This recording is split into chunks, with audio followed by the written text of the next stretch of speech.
L'histoire date de l'année 1906, avec l'émergence de la République de Djibouti sur la scène régionale et internationale. La création du port de Djibouti et la naissance d'une nouvelle ligne ferroviaire entre Djibouti et l'Éthiopie consacrent la vocation séculaire de Djibouti comme d'abord la porte d'entrée de l'Éthiopie et ensuite comme un important carrefour du commerce maritime mondial en devenant une étape cruciale de ravitaillement en combustible entre l'Europe et l'Extrême-Orient. Au-delà des activités commerciales qui impactent rapidement sur le développement du pays, le port permet une meilleure visibilité sur la scène internationale sur ce bout de terre, selon le vocable en vogue à l'époque à propos de Djibouti. La naissance du port donne un véritable coup de fouet aux activités économiques et commerciales du pays. La République de Djibouti occupe une position géostratégique exceptionnelle qui la place au carrefour de l'Europe, de l'Afrique et de la péninsule arabique sur la deuxième route maritime la plus utilisée pour le commerce international. En effet, Djibouti se trouve sur l'axe maritime qui va de l'Asie à l'Europe où transite chaque année plus du quart du trafic mondial d'hydrocarbures et près de 30 000 navires transportant 700 millions de tonnes de marchandises. C'est dans ce cadre que Djibouti a choisi d'être une étape incontournable de par ses infrastructures sur la deuxième route maritime la plus fréquentée au monde, reliant les principaux ports mondiaux. À la croisée des grands axes de circulation, passage entre deux mers et un océan reliant la Méditerranée aux côtes africaines et extrême-orientales, cette position constitue un atout majeur. En termes de transport maritime, cette route qui dessert les pays de l'Asie jusqu'en Europe, en passant par les détroits de Bab el-Mandeb juste en face de Djibouti, est la deuxième route maritime la plus importante au monde, après le Pacifique. Donc c'est une route maritime qui a un poids très important avec le canal de Suez, et tout le commerce entre l'Extrême-Orient et l'Europe. Monsieur le Président, en restant toujours sur cette question de la région, aujourd'hui, quels sont nos atouts par rapport aux ports de la région? Vous avez énuméré un certain nombre de ports tout à l'heure. Quels sont nos atouts par rapport à aux concurrents dans la région? Et notre faiblesse également. Nous avons beaucoup d'atouts. Par rapport aux autres ports de la région. Et les plus grands atouts, c'est le développement non pas des ports, mais aussi des routes et des voies, des chemins de fer pour désenclaver et servir l'arrière-pays, comme on dit en anglais, l'interland. Plutôt, je dirais que nos ports concurrents ne sont pas du côté du continent, mais de la péninsule arabique. Nous avons deux concurrents majeurs actuellement, c'est le port de Jeddah et le port de Salalah. Et comme je vous avais expliqué tout à l'heure, sur la côte est du continent africain, il y a très peu de ports avec des normes et des standards, avec les qualités requises pour servir le commerce mondial. Donc, lorsqu'on avait construit le port d'Oralé, on misait déjà sur le transbordement. On avait construit un port de 1,5 million équivalent 20 pieds. Et on savait que ce n'était pas pour Djibouti et pour l'Éthiopie seulement. Djibouti et l'Éthiopie ne génèrent pas assez de trafic. Donc les 1,3 million en plus, c'était destiné pour les transbordements. Donc Jeddah et Salalah nous font la compétition sur ce marché.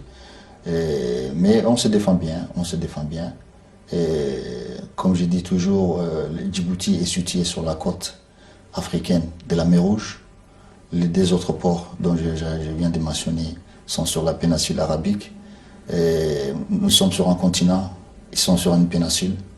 Nous sommes sur un continent avec beaucoup d'atouts et de potentiels, avec l'arrière-pays. Et c'est ça qui fera la différence pour attirer le trafic des transbordements.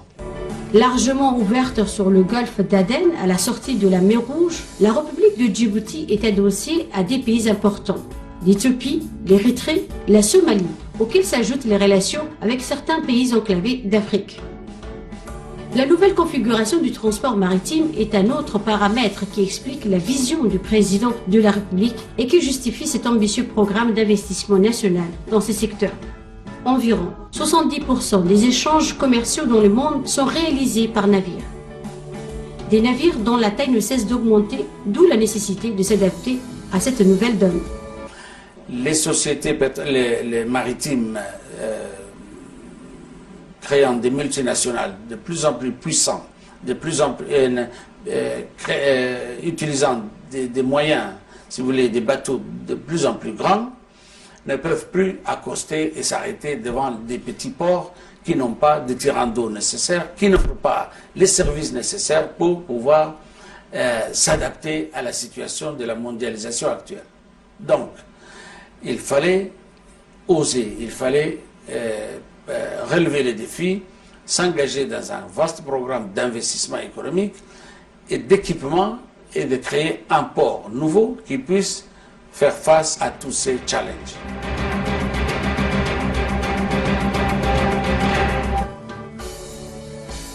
Autre atout et non des moindres, Djibouti est la porte d'entrée d'un marché de plus de 497 millions d'habitants réunis au sein de l'organisation du COMESA et dont Djibouti avait accueilli en novembre 2006 le 11e sommet. À cet égard, l'ambition de Djibouti est motivée par sa volonté de tirer parti des deux éléments qui seront incontournables au cours des prochaines années.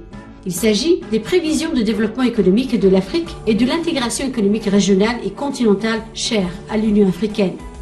Cette politique d'intégration dont Djibouti et l'Éthiopie sont les fers de lance constitue le socle de la politique poursuivie par le président Ismaël Omar Guelleh, comme il le rappelait lors du 50e anniversaire de l'Union africaine en août 2013 à Addis Abeba, en Éthiopie. L'Afrique doit s'unir, disait Nkrumah dans une allocution devenue depuis le discours de la méthode pour réussir l'avènement politique, économique et social d'un continent longtemps meurtri. En 1963, quand l'Osagyefo exposait sa vision, l'Afrique comptait 300 millions d'habitants. Aujourd'hui, 50 ans après, elle en compte plus d'1 milliard, un grand marché. L'Union africaine, à travers ses initiatives et ses réalisations, s'est attelée à habiller cette idée d'unité pour sortir de son caractère idéologique et incantatoire en faisant le choix d'une vision pragmatique du panafricanisme. Cette vision, c'est évidemment la réussite de l'intégration régionale qui doit précéder à l'intégration continentale. Il s'agit là du seul cadre possible pour rendre effectives et efficientes les solidarités africaines, que cela soit sur le plan du développement économique et des infrastructures, sur le plan sécuritaire et humanitaire.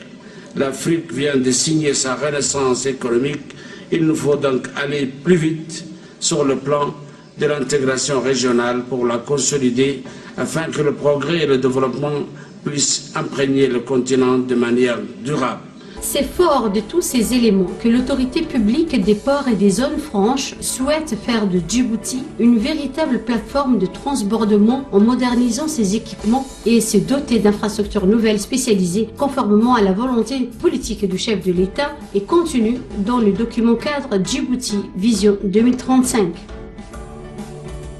Aboubakar Omar Hadi, président de l'autorité des ports et des zones franches de Djibouti depuis 2011, est, de par ses fonctions, l'homme qui est chargé de concrétiser la vision du président de la République. 57 ans, dont 36 ans de carrière dans le port, véritable spécialiste de la question portuaire et de logistique, il possède en effet une véritable expertise des enjeux du commerce maritime. Il revient pour nous ici sur la genèse et les objectifs de la stratégie nationale dans ce domaine. Tout ce projet, c'est la vision du président de la République. Puis la situation dans laquelle se trouvent aujourd'hui les pays de l'Afrique de l'Est, il y a une demande très forte en infrastructure portière et en infrastructure de transport. Si vous regardez aujourd'hui l'Afrique de l'Est, de l'Égypte jusqu'en Afrique du Sud, je vais dire la côte est du continent, il n'y a que 9 pays côtiers. Si vous prenez l'Afrique de l'Ouest, du Maroc jusqu'en Namibie, vous avez 22 pays côtiers. Ce qui fait qu'en Afrique de l'Est, on a des pays avec de longues côtes. Ceci a créé beaucoup de pays enclavés. Donc c'est l'histoire, c'est la géographie, il n'y a pas grand-chose qu'on peut faire sur ça. Mais on doit construire le maximum d'infrastructures pour servir ces pays enclavés. Sur 17 pays enclavés du continent, 10 se trouvent en Afrique de l'Est et en Afrique australe. Et ces 10 pays enclavés sont servis que par 6 ports, commençant par les ports Soudan, Djibouti, Mombasa, Dar es Salaam, Beira, Mobutu, avec une population totale de plus de 300 millions qui vivent dans ces 10 pays enclavés. Donc il y aura pas que les ports djiboutiens, il y aura d'autres ports qui vont venir, mais nous sommes très confiants de prendre le devant, de développer nos infrastructures et de servir l'économie de ces pays enclavés. Arrêtons-nous sur les infrastructures existantes. Outre le port historique de Djibouti, 2 autres structures ont vu le jour dans le cadre du programme cadre lancé en 2000. Il s'agit du terminal à conteneurs et du terminal pétrolier. Ce dernier, lancé en 2003, verra son inauguration 3 ans plus tard, en 2006. Tirant profit de la profondeur de la baie de 20 mètres, Horizon Terminal Limited délivre chaque année plus de 3 millions de mètres cubes de carburant dans le pays et ses voisins. Avec un investissement total de 140 millions de dollars, il emploie actuellement 130 personnes. La réalisation d'une 3e phase d'agrandissement est en cours pour augmenter d'1 tiers sa capacité de traitement. L'investissement est estimé à 70 millions de dollars. Structure unique dans la région, quelques 200 camions sont chargés chaque jour et destinés à alimenter essentiellement l'Éthiopie. Non loin de là se trouve le DCT, Doralé Container Terminal.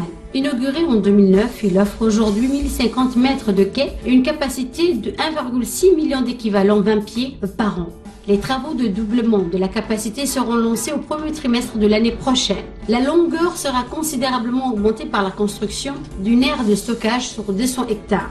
Ce projet Doralé Container 2, en partenariat avec le China Merchant et China Africa Development Fund, représente un investissement de 1 milliard de dollars. Le DCT est aujourd'hui le 5e port à conteneurs de l'Afrique. Il occupe même la première place en termes de performance avec une moyenne de 34 mouvements de conteneurs par heure contre 25 en moyenne ailleurs. Cela dit, il apparaît aujourd'hui qu'un litige commercial oppose DP World et l'autorité des ports et des zones franches de Djibouti. De quoi s'agit-il? Selon le contrat, 67% des actions appartiennent à Djibouti et 33% à DP World. Et aussi paradoxal soit-il, la majorité des votes au sein du conseil d'administration a été octroyée au groupe Dubaï. Ajoutez à cela le fait que l'ancien dirigeant de l'autorité des ports qui a abusé de la confiance du gouvernement djiboutien a concédé des frais de gestion annuels et conséquents à DP World. Dès sa nomination à la tête de l'autorité des ports et zones franches de Djibouti, Aboubakar Omar Hadi décide de contester les termes de ce contrat en déposant un recours pour annulation du dit contrat devant le tribunal d'arbitrage de Londres après le refus d'une solution amiable par DP World. Il n'y a pas de tension entre Djibouti et Dubaï. Il y a un problème entre 2 partenaires sur le port de Doralé, entre DP World et l'autorité des ports et zones franches. Mais ça n'a rien à voir avec l'ensemble de Djibouti, l'ensemble de Dubaï ou l'ensemble des Émirats arabes unis. C'est entre 2 entités qui se sont associées dans une affaire. Nous avons constaté que les accords passés avec notre partenaire étaient en déséquilibre.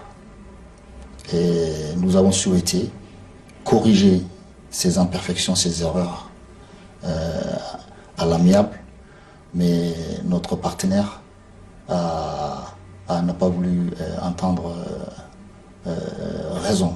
Donc nous avons porté l'affaire devant les cours d'arbitrage de Londres et c'est stipulé dans le contrat qu'on a signé entre nous qu'en cas de litige, la cour d'arbitrage de Londres serait compétente pour dire qui a raison ou qui a tort dans l'interprétation. Quelles sont les revendications de Djibouti? Quels sont les points d'achoppement, Monsieur le Président?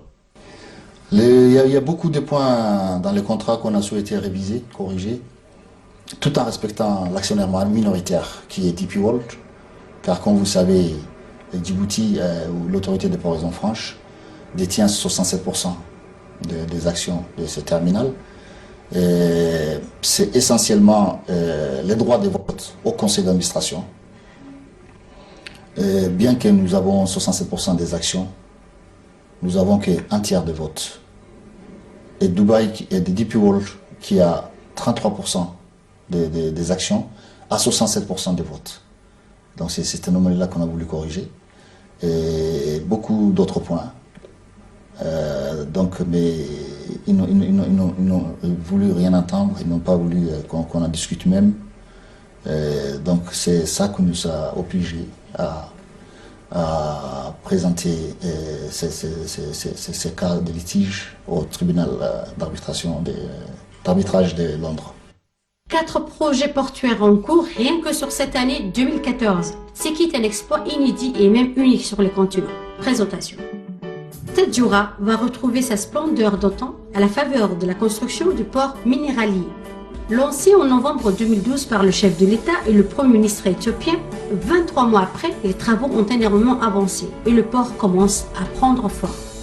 Destiné à l'exportation de la potasse extraite du site de Dallol, au nord de l'Éthiopie, à 300 km de Tadjoura, il traitera à terme 8 millions de tonnes par an sur une durée de 30 ans. Dans ce cas, la société canadienne appelée Alana Potash Corporation a signé un accord avec l'autorité des ports et zones franches de Djibouti pour l'utilisation du futur port pour l'exportation de cette minerai. À cela, il faut ajouter la construction d'une ligne ferroviaire devant relier Tadjoura à la ville nord-éthiopienne de Mekele. Ces 2 méga-projets redonnent une perspective heureuse en termes sociaux et de création de richesses à toute une région qui a longtemps attendu de retrouver sa vocation de plaque tournante commerciale. Ce n'est que le juste retour des choses. Il y a un impact direct et un impact indirect sur l'exécution des chantiers et la réalisation du port. L'impact direct, déjà, c'est il y a un nombre de jeunes qui profitent de l'exécution des travaux du port. Il y a un certain nombre de personnes qui travaillent aujourd'hui avec la société chinoise qui est contractante dans la réalisation du port de Tadjoura. Et ceci implique de favoriser l'économie de la région. Donc il y a un impact sur le développement socio-économique direct de la région et un impact dans le long terme parce que le port va impliquer la création des activités connexes, d'où ça va dynamiser l'économie et ça va absorber les chômeurs qui sont aujourd'hui à 59% d'après les études réalisées il y a quelques années. Un autre port minéralier verra le jour également sur ces sites merveilleux, extraordinaires, uniques dans son genre et qui témoignent de la beauté, de la nature et de l'évolution de la géologie des continents. Nous sommes au Gubet, façonnés par les mouvements des plaques tectoniques et notamment de la plaque africaine avec non loin de là le Rift Valley. C'est ici, sur l'extrémité ouest de la baie de Tadjoura, que les travaux se poursuivent pour la construction de ce qu'il convient d'appeler maintenant le port minéralier du Gubet. Il est destiné à l'exportation de 6 millions de tonnes de sel par an, extrait d'un autre site mythique du lac Assal à destination de l'Asie. Le port devrait rentrer en service dans le courant de 2015. 80 millions de dollars sont investis dans ce projet. Selon le responsable des travaux, le chantier actuellement en cours porte sur la construction de 2 quais, d'un aire de stockage, d'un ensemble de bureaux et d'une route de 16 km 400 devant relier le port au site du lac Assal. Le coup d'envoi des travaux ont été donnés le 2 avril dernier par le président de la République qui a insisté sur l'importance de ce port dans la commercialisation du sel mythique du lac Assal considéré comme l'or blanc de Djibouti.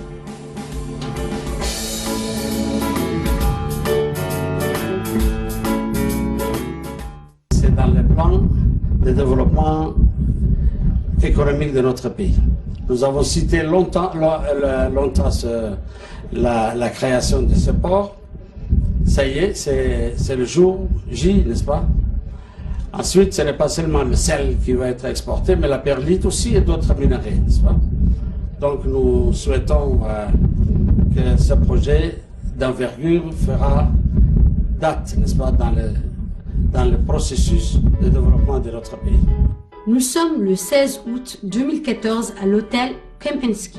L'événement est à la mesure, en effet, de l'ambition de Djibouti dans sa politique des grands travaux infrastructurels. Le président de la République s'est déplacé en personne pour parrainer la cérémonie officielle de signature des contrats de construction du port multipurpose de Doralé et du port à bétail de Dameradjou. Les représentants des deux sociétés qui ont gagné l'appel d'offres, en l'occurrence CSCEC et CCECC, ainsi que le directeur général du port de Djibouti et du président de l'autorité des ports et zones franches de Djibouti, ont paraphé le document qui contient le cahier de charge des travaux. D'un coût global d'investissement de 580 millions de dollars, les deux ports seront livrés à l'issue de 36 mois de travaux.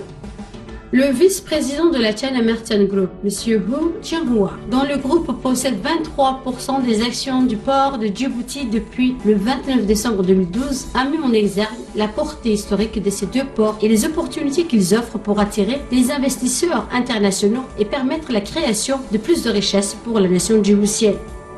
Doralé, localité côtière située à une quinzaine de kilomètres de Djibouti, sera désormais un pôle entièrement dédié aux infrastructures portuaires et de logistique.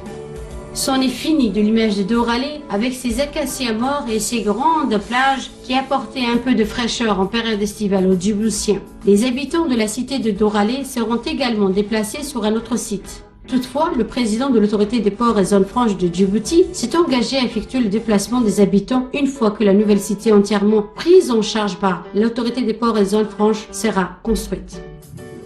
C'est ici, sur ce site situé non loin du terminal pétrolier, que le nouveau port verra le jour. Les travaux ont débuté depuis le mois de juillet avec les travaux préliminaires, à savoir les bâtiments devant accueillir les dépôts des matériels et les bureaux des différents responsables de la société en charge de la construction. Sur le site en lui, les techniciens ont entamé les travaux d'investigation du sol. Quant aux camions et autres engins de travaux, ils seraient les jours et nuits pour effectuer la phase de terrassement. So this project is very big, Also not designed. Le développement des infrastructures portuaires et de logistique est essentiel pour le pays. Ce projet du nouveau port de Doralé est très important pour Djibouti. Il jouera un grand rôle dans l'émergence de Djibouti sur la scène régionale et internationale. Et c'est là surtout quand les plus grands navires viendront accoster dans ce nouveau port et permettre par la même occasion d'accueillir une clientèle internationale. That means more traffic, more vessels internationally can be attracted to this port. That will play a vital role in the booming the national economy of Djibouti. Contrairement au port de Djibouti, la baie de Doralé a la particularité d'offrir un tirant d'eau de 18 à 20 mètres et donc capable d'accueillir les navires de dernière génération. Les structures du nouveau port multipropose traitera 22 navires à quai simultanément. Le port de Doralé remplacera à terme l'actuel port de Djibouti, dont les capacités ne répondent plus aux standards de la nouvelle configuration du commerce maritime mondial. À noter que l'ensemble des ports de Doralé seront reliés à l'Éthiopie par la route et par les rails, puisqu'une ligne ferroviaire de 12 km fera la jonction avec Nagad, terminus de la ligne Addis-Djibouti. Pour le port de Doralé, on déplace l'activité des ports existants vers Doralé parce qu'il se trouve que les ports existants s'est trouvé piégé, comme on dit, au cœur de la ville, et qu'il n'y a pas moyen de faire une expansion, qu'il est entouré au nord, au sud et à l'est par la ville. La seule possibilité d'expansion, c'est vers l'ouest, où il y a des grandes profondeurs, et donc ça a coûté beaucoup plus cher. Donc on va fermer ces ports. Dès que celui qu'on a signé aujourd'hui sera prêt. Ce qui va changer en premier, c'est la profondeur d'eau. Là, on est limité à 12 dans l'actuel port. On sera à 16 mètres là-bas. Et puis, l'étendue du port sera beaucoup plus grande. C'est à peu près 750 hectares en deux phases.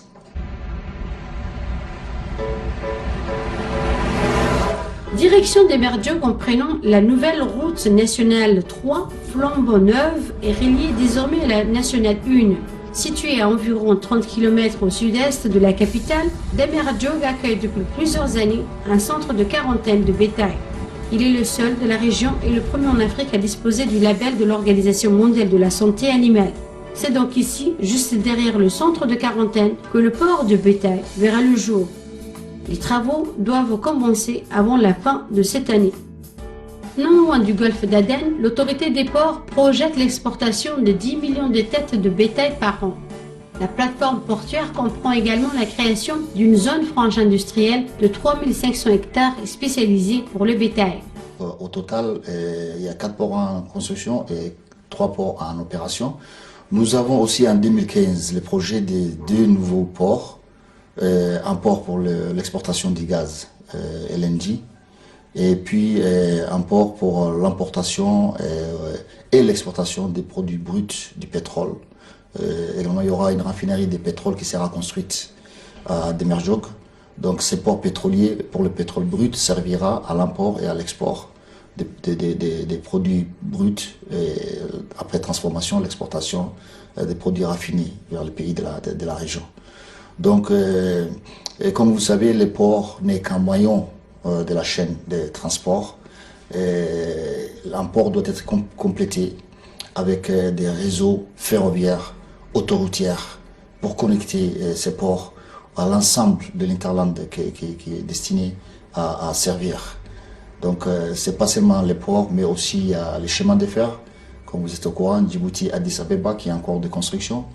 Et il y a la route Tadjoura-Balhou. Il y aura également les chemins de fer Tadjoura-Merle. Donc, pour le moment, aujourd'hui, avec les chemins de fer Djibouti-Addis Abeba et les 4 ports en construction et la route de Balhou, nous sommes à un investissement de 1,377 milliard de dollars. Détaillons maintenant le contenu des autres projets inscrits dans l'agenda de l'autorité des ports et zones franches de Djibouti à l'horizon 2017. Ce sont au total 6 projets majeurs qui seront mis en chantier, à savoir Djabanas, Free Zone, une nouvelle zone franche de 57 hectares proche de la zone portuaire de Doralé, est en cours de réalisation. Davantage orientée vers l'industrie, elle représente un investissement de 70 millions de dollars pour 3000 emplois créés. On a décidé de développer une zone franche beaucoup plus grande sur le plateau de Korambado, au long de la RN1. Une zone franche de 3500 hectares. Donc dans la première phase, on va développer 400 hectares. Et ça, une zone franche industrielle. Et en termes d'emploi, ces zones franches vont générer beaucoup plus d'emplois que les ports. On estime le nombre de créations d'emplois à 65 000 emplois sur 10 ans. Donc, en moyenne, 6 500 emplois par an, uniquement pour les zones franches. Un aéroport international et un village cargo à Birilli, situé à mi-chemin entre Goubeto et Holhol. Ce nouvel aéroport entre dans le cadre du développement des liaisons cargo mer-air. Les prévisions en termes de capacité font état de 1 million de marchandises cargo et de 2 millions de passagers par an pour 450 millions de dollars investis. La construction d'un autre aéroport est prévue à Rassian, dans la région d'Obok, entièrement dédié au tourisme. Développé par un homme d'affaires chinois, 100 millions de dollars seront investis pour attirer 350 000 passagers en 2016 et 767 000 en 2017. La construction d'un chantier naval de réparation est d'ores et déjà acquis. La création de cette infrastructure est motivée par le fait que Djibouti est situé sur l'une des routes les plus fréquentées de par le monde et le fait que l'équipement de ce type se trouve seulement dans les pays du Golfe. Les chiffres clés prévisionnels sont 150 navires traités par an, 8 000 emplois créés et 400 millions de dollars investis. Toujours dans le domaine des infrastructures, Djibouti aura sa compagnie de transport maritime avec la création de Djibouti Shipping Company. Avec 4 navires de taille moyenne, 3000 équivalents 20 pieds chacun, elle permettra à Djibouti de jouer un rôle prépondérant dans le marché de transbordement. Ainsi, Djibouti complétera ses atouts logistiques des ports du pays. Et de loin, le projet qui fera sensation sera sans aucun doute la création du concept de Business District pour 2 raisons essentielles. La première raison sera d'abord la fin du port historique de Djibouti qui sera remplacé dans 3 ans par le port de Doralé. Ce sera la fin d'une histoire après 111 ans de bons et loyaux services.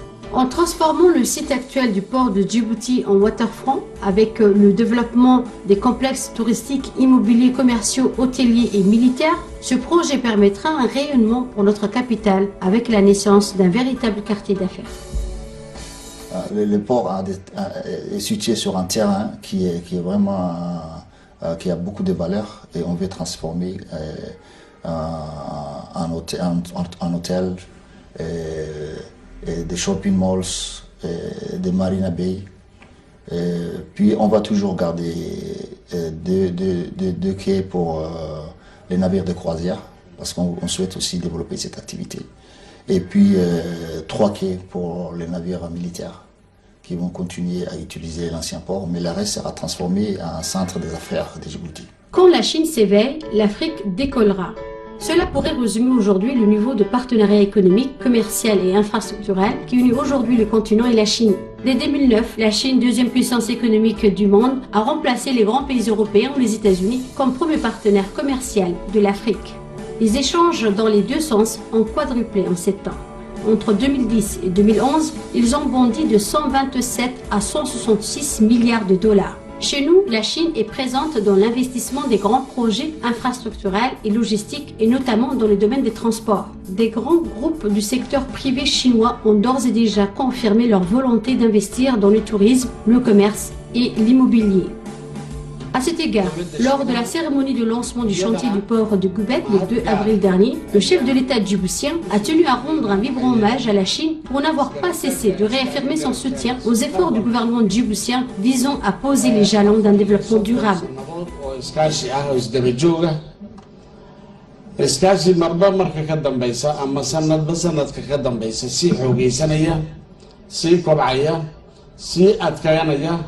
si horumarka waddankeenana meelo halbowlaha ka sii galaya ayadana mahad gaara inaan magaca xisbigeenna magaca ummadeenna magaca shacbiga Djibouti dhammaantii aan ugu soo jeedino ayaan jeclahay inaan magaciina ku idhaahdo.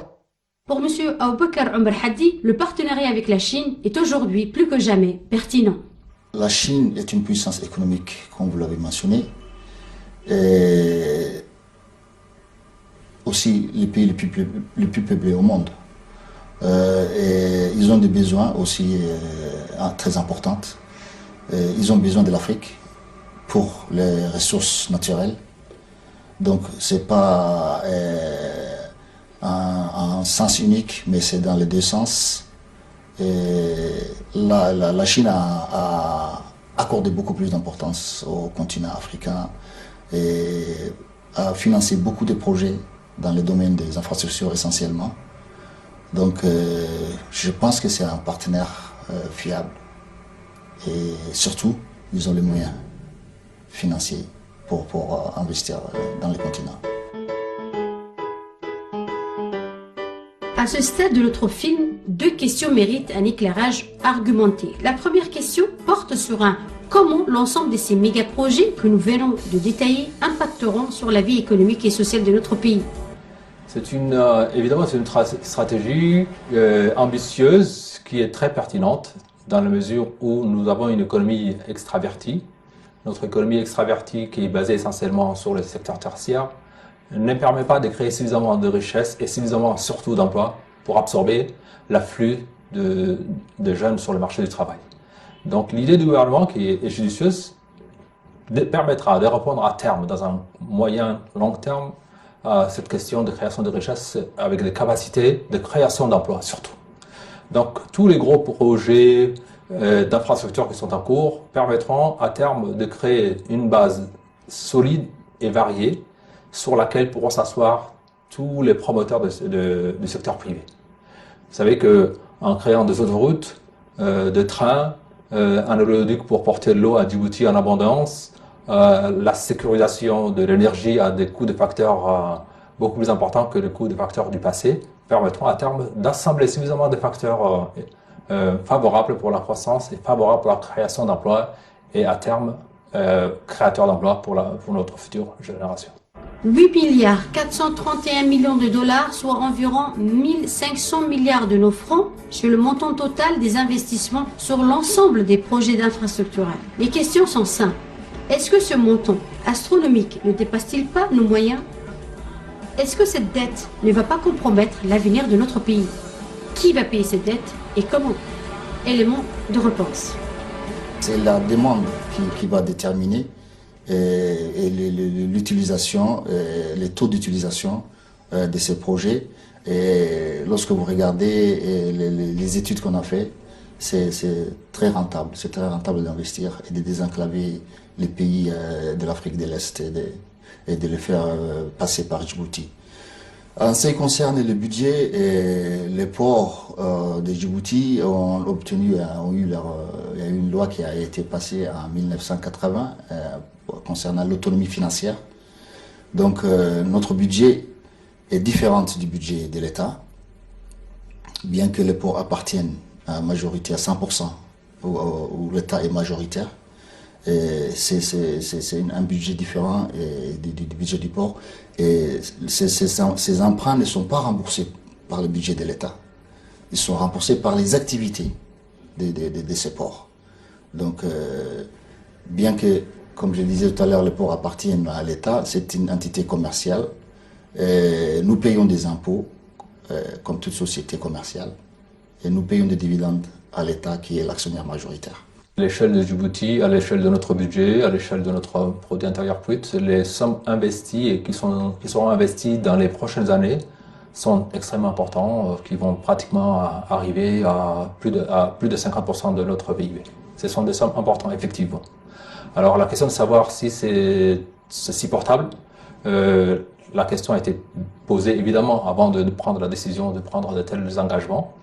Ce sont des investissements qui sont financés effectivement par des prêts, mais ce sont des investissements dont le retour a été mesuré et apprécié pour être supporté par les projets. Donc les retours sur investissement dégagés par ces projets seront suffisamment conséquents pour non seulement rembourser les prêts, mais en plus contribuer à la création de richesses. Donc le budget national en lui-même n'en souffrira pas parce que ce sont les projets, ce sont les autorités du port, comme ils vous l'ont expliqué, ce sont les investissements et les activités du secteur, notamment du port, qui permettront de rembourser. L'État étant juste garant du prêt. C'est ce grand dessein que le président de la République propose à la nation djiboutienne pour pérenniser son avenir en faisant de Djibouti un acteur majeur d'un continent africain prospère. Tout au long de ce film, nous avons démontré la cohérence de cette politique qui, depuis l'année 2000, n'a pas changé d'objectif, celui de créer une synergie des modes de transport terrestre, maritime et aérien avec une plateforme complète, ultra-moderne et compétitive. C'est l'espoir, l'idéal de toute une nation qui se concrétise aujourd'hui et qui augure des lendemains qui chantent. L'économie de Djibouti est basée sur les services, le secteur tertiaire. Et surtout dans le domaine des transports, ports, logistiques, qui représentent 70% du produit national brut. Et historiquement, c'était aussi la vocation de Djibouti, même dans le passé, avec les caravanes des chameaux vers les pays des hauts plateaux. Donc c'est une modernisation et c'est vrai, nous faisons notre place dans cette partie du monde pour les 50 ans à venir, dans ce que nous faisons aujourd'hui. Ce n'est que le juste retour d'une vocation longtemps rêvée. Il est incontestable, enfin, que ce pays a aujourd'hui une perspective qui mérite d'être comprise et soutenue par toutes les forces vives de notre pays.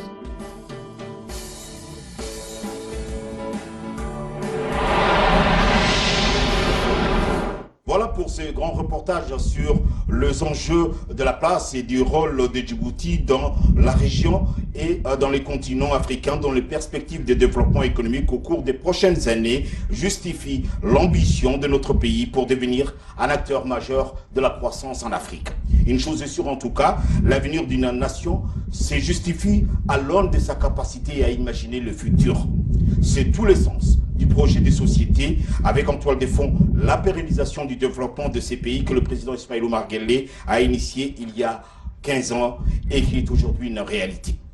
Nous arrivons au terme de ce premier numéro du dossier du mois. Merci à l'ensemble des équipes techniques et de production pour leur engagement sincère et professionnel en m'aidant à vous proposer ces premiers numéros du magazine. Merci aux différentes institutions qui nous ont ouvert leurs portes pour filmer et vous rapporter ces images dans les cadres de notre magazine. Merci au commandant des gardes-côtes qui nous a permis d'enregistrer ces présentations plateau ici dans la caserne du port de pêche. Merci à vous téléspectateurs d'être restés avec nous en espérant compter sur votre fidélité. Merci à la direction de la RTD qui m'ont apporté également leur collaboration dans la réalisation de cette émission.